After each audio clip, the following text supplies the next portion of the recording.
everyone, and welcome back to Queen G's Recipes.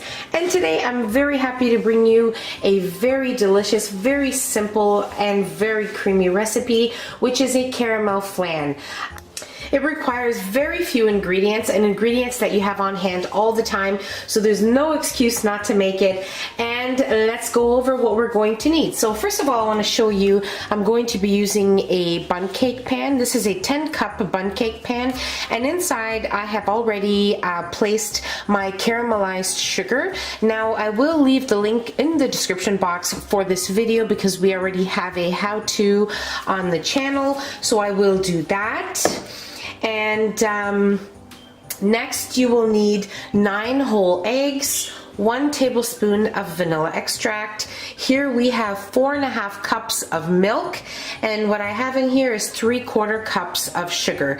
You want to also have your oven preheating at 350 degrees Fahrenheit, and we will be using a bain-marie for this, so I will show you that when we are ready and we have already made our flan. So I'll be making mine in my blender because I find it's easiest, so let's move on to the next step. Okay, so it's as simple as that. Into our blender, our eggs. Okay. Our milk.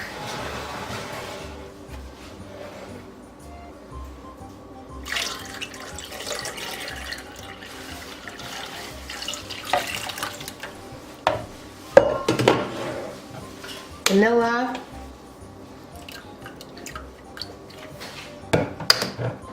Sugar,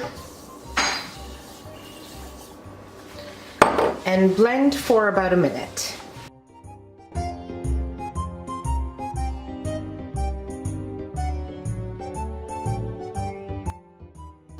Okay, so our mixture is perfect.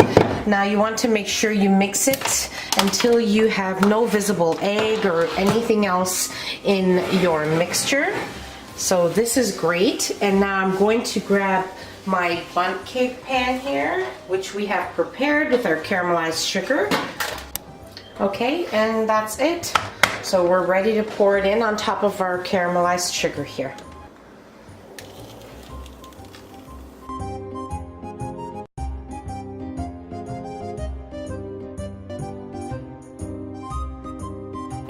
Okay, so just one quick tip when blending your mixture. Now, you need to make sure that everything is well mixed together, but you also need to make sure that you have a large blender. If you're using a smaller blender, then make half of the mixture and then pour it out, pour in the rest of the remaining ingredients, mix it up again, and then place everything together and put it into your pan, just to make sure that everything gets well blended.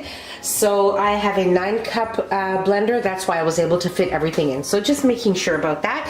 So now we have our flan in a baking dish here. You need to make sure that you have a larger baking dish than your actual bundt cake.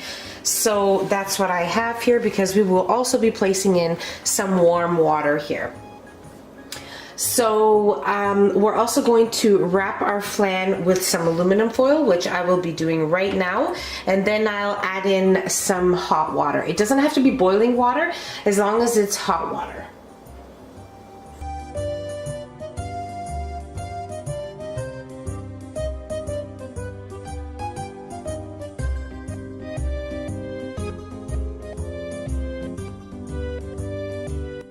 Okay, so we're ready to bake our flan at 350 degrees Fahrenheit. We have our warm water ready in our pan, so you need to make sure it's about halfway up the pan filled with water. And now we're going to bake for about an hour and 20 minutes, an hour and a half. It all depends from oven to oven. It does vary for sure. So I'll let you know how long mine was in there for and what it looks like when it's done and what the next step will be. Okay, so my flan baked for an hour and 45 minutes, covered with aluminum foil in bain-marie for exactly 1 hour and 45 minutes. Now, it is perfect. It's very, very hot, but if you can see, it's nice and firm. So you need to make sure before removing it that your flan is nice and set and fully cooked. So what I'm going to do now is I'm going to remove it from the bain-marie very carefully, and I'm going to leave it at room temperature for about an hour or so, and then I'm going to place it into my fridge for 3 to 4 hours, and then we will be ready to invert our flan. Okay, so my flan was at room temperature out of the water, out of the bain-marie for 2 hours, and then I placed it in my fridge for another hour, so a total of 3 hours. Now, if you're using the caramelized sugar recipe that I used, which I will leave the link in the description box below, then you will have no problem with the caramel sauce. Then you don't have to worry about warming the bottom of the pan when you remove it from the fridge. So I just want to show you with a butter knife, I went around the edges here, and if you can see, it's all loose from the pan. I just gently made sure everything was loose from the pan so that the caramel juices would come up and it would be easy to release and put on our plate. So you want to do that all around the flan and around the center as well before inverting it, just to make sure that everything is loose from the pan. So now we're ready to invert our flan onto our platter.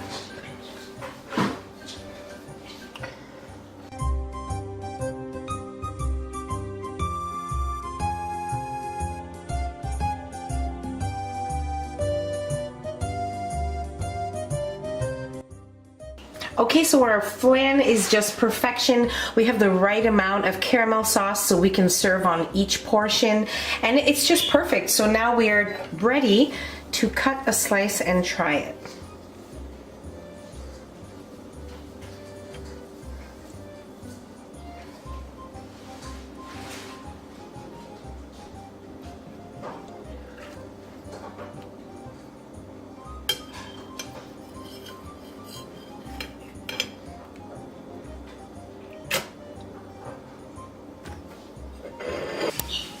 Okay, so now we're ready to try our flan here. I also placed some extra sauce on top. It is just perfection, so creamy. It doesn't taste eggy because it does have 9 eggs in the recipe. It is just so perfect, so light, and you're gonna love it.